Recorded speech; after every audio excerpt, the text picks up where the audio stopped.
दिल्ली के राम मनोहर लोहिया अस्पताल में आज स्किल लैब का उद्घाटन किया गया। इस स्किल लैब को बनाने का उद्देश्य है कि अंडर ट्रेनिंग एमबीबीएस स्टूडेंटों को ऐसी ट्रेनिंग दी जाए जिससे उनको कोई दिक्कत ना हो। सीखने में पहले के समय में जो ट्रेनिंग दी जाती थी वह चढ़ के माध्यम से दी जाती थी। अब ऐसा नहीं है। हम ट्रेनिंग को आसान बना रहे हैं ताकि ट्रेनिंग पूरी हो तो उनके मरीजों का इलाज करने में आसानी हो और किसी प्रकार की दिक्कत ना हो उनको। और सभी स्टूडेंटों को अलग अलग बैचों में ट्रेनिंग दी जाएगी ताकि सभी स्टूडेंटों को इसका लाभ मिल सके और उनको मरीजों का इलाज करने में कोई दिक्कत ना हो। इसका लैब और भी अस्पतालों में है, पर हमारे यहाँ जो लैब है उसमें हमारे ही अस्पताल के सीनियर टीचर ही एमबीबीएस स्टूडेंट को अपने अंडर में पढ़ाएंगे और सीखेंगे, बाहर से टीचर नहीं आएंगे। आपकी ये लैब बनाई गई है, शायद जनता के लिए क्या कब से खोली जाएगी और किससे इससे कितना फायदा होने वाला है? ये आज इनॉग्रेट हो गई, अब ये कल से ही खुल गई है हमारे स्टूडेंट्स के लिए, क्योंकि ये तो इसमें और कुछ फॉर्मल कुछ नहीं करना, सारा इक्विपमेंट आ गया है। हम लोग सब ट्रेंड हैं इसको यूज़ करने के लिए, बिकॉज हम कोई बाहर से कोई टीचर्स नहीं आने, हमारे यहाँ के इंस्टीट्यूट के ही जो टीचर्स हैं वही ट्रेन करेंगे, क्योंकि हम कोई ऐसी चीज़ नहीं सिखा रहे जो हमें खुद नहीं आती है। इसमें हम वही सिखा रहे हैं जो हम स्टूडेंट्स को अदरवाइज थ्योरी प्रैक्टिकल करके या बेड साइड टीचिंग करते हैं, अब उनको हम इस पे सिखाएंगे। तो जो हम उनको थ्योरी में सिखाते हैं वो हम उनको सिनेरियो क्रिएट करके सिखाएंगे, डिलीवरी लेने के हम उनको तरीके सिखाते हैं वो हम उनको मैनिक्विन में सिखाएंगे, इस तरह की चीज़ें। आई का एग्जामिनेशन भी जो हम पेशेंट्स में सिखाते हैं उस तरह का आई एग्जामिनेशन के लिए भी इसमें है, ईएनटी एग्जामिनेशन के लिए भी है। तो जितनी भी हम लोगों को अंडर ग्रेजुएट्स को एक्सीडेंट के जो पेशेंट्स आते हैं उनको कैसे मैनेज करना है, जिसको कार्डियक अरेस्ट हो गई, एक बच्चा है उसको अरेस्ट हो गई, बच्चे को और किसी तरह की मल्टीपल प्रॉब्लम्स हो गई, चोकिंग हो गई, सर्जरी में किस तरह से मरीज को एग्जामिन करना है, सूचर लगाना है, ये सारी चीज़ें आप इस पर प्रैक्टिस कर सकते हैं। तो हम बच्चों को शुरू से ही उनको एक शेड्यूल बना देंगे और उस हिसाब से उनकी क्लासेस होंगी और यहाँ के टीचर्स ही पढ़ाएंगे, बाहर से कोई नहीं आएंगे और हम लोग सब वेल ट्रेंड हैं पढ़ाने के लिए।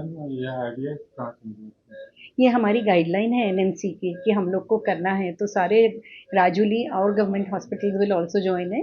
हम लोग का पहले सबसे हुआ है सेंट्रल गवर्नमेंट हॉस्पिटल में। स्टाफ की भी कमी होगी तो इनकी नहीं, ऐसा नहीं है, टीचिंग तो हम वैसे ही करते हैं, तो वही टीचर्स पढ़ाएंगे।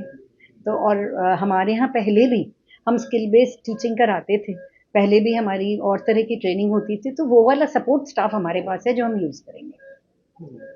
नाम और लेडी के डॉक्टर नीरजा बनर्जी, मैं चुड़ी एनेस्थीसिया हैं। सर इसके आइडिया क्या कहाँ से मिला? जो भी एमबीबीएस कोर्सेज हैं उसके लिए स्किल लैब का होना ज़रूरी है। पहले क्या होता था, जब भी डॉक्टर्स ट्रेनिंग लेते थे वो मॉडल्स पे सीखते थे, चार्ट्स पे सीखते थे, फिर धीरे धीरे जब उनकी एमबीबीएस ख़त्म हो जाती थी तो वो मरीज़ों पे काम करना शुरू करते थे। उससे क्या होता था कि कई बार उनके सीखने में गलती रह जाती थी, कई बार वो सीखते थे उन्हें पता नहीं चलता था कि वो सही सीख रहे हैं या गलत सीख रहे हैं। अब क्या हो गया है कि एनएमसी ने भी बोला गया है कि आपके कुछ मैनिक्विन्स होंगे, जैसे मैनिक्विन्स आप शॉप्स में देखते हैं पुतले लगे होते हैं, उसी तरह से ये हमारे हाई इम्पॉर्टेंट मैनिक्विन्स होते हैं जिसमें हम अलग अलग तरीके से सिचुएशंस क्रिएट कर सकते हैं। जैसे मैं किसी मैनिक्विन में दिखा सकता हूँ कि इस मरीज़ को दिल का दौरा पड़ गया, तो अगर उसको दिल का दौरा पड़ गया तो उस पर किस तरीके से काम करना है, किस तरीके से उसको छाती दबानी है, किस तरीके से उस पर सब चीज़ों का इलाज करना है ताकि वो मरीज़ वापस ठीक हो जाए। और अगर वो जना ठीक तरीके से, अगर वो एमबीबीएस डॉक्टर ठीक तरीके से इलाज करता रहेगा तो उसी मरीज़ में पल्स वापस आ जाएगी और वो मरीज़ बिल्कुल होश में आ जाएगा। जैसे कि पहले नॉर्मल डिलीवरी के लिए मरीज़ को लेबर रूम में, ये हमारे एमबीबीएस डॉक्टर्स की लेबर रूम में पोस्टिंग होती थी, वो देखते थे नॉर्मल लेबर कैसे होती है, वो सीखते थे। अब हमारे पास ऐसे मैनिक्विन्स हैं जिसमें वो नॉर्मल डिलीवरी सीख सकते हैं, कैसे डिलीवरी होती है। और नॉर्मल डिलीवरी नहीं, अगर डिलीवरी में कोई कॉम्प्लिकेशन भी हो गई, जो कई बार रेयर होती है, उनको देखने को भी नहीं मिलती, बट अब वो इस सिचुएशन में वो देख सकते हैं कि अगर ऐसी कॉम्प्लिकेशन हो जाएगी तो हमें किस तरीके से उसको ठीक करना है और हम आगे किस तरीके से उसका आगे अच्छे तरीके से इलाज कर सकते हैं।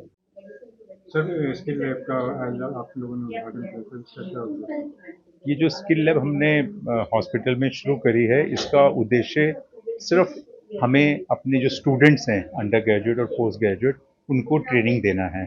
ये उनके जो करिकुलम है और ट्रेनिंग का पार्ट है और उसमें हमें उनको स्मॉल बैचेस में लाके साइमुलेशन सिचुएशन क्रिएट करके उनको हम ये ट्रेनिंग देंगे, जो उनको जब एक्चुअल में जब वो ट्रेनिंग पूरी हो जाएगी और जब वो अपने पेशेंट केयर में जाएंगे उसमें हेल्प करेंगे। कितने बैचेस है इसमें? इसमें हमारे अभी हमारा ट्रेनिंग प्रोग्राम धीरे धीरे इवॉल्व होगा और हमारे जितने भी स्टूडेंट्स हैं ये सबके लिए है, सबको यहाँ पे बैचेस में लाया जाएगा और उनको ट्रेनिंग दी जाएगी। सर इसके लिए उद्देश्य कहाँ से जानकारी मिलेगी जिससे आपको नहीं, ये हमारी ट्रेनिंग प्रोग्राम तो ये इंटरनल है अभी तो, क्योंकि ये हमारे स्टूडेंट्स के लिए है और हमारे doctor Neerja Banerjee head of the anaesthesia department हैं, ये उनकी निगरानी में किया जा रहा है। सर इनके लिए स्टाफ की भी जरूरत पड़ेगी?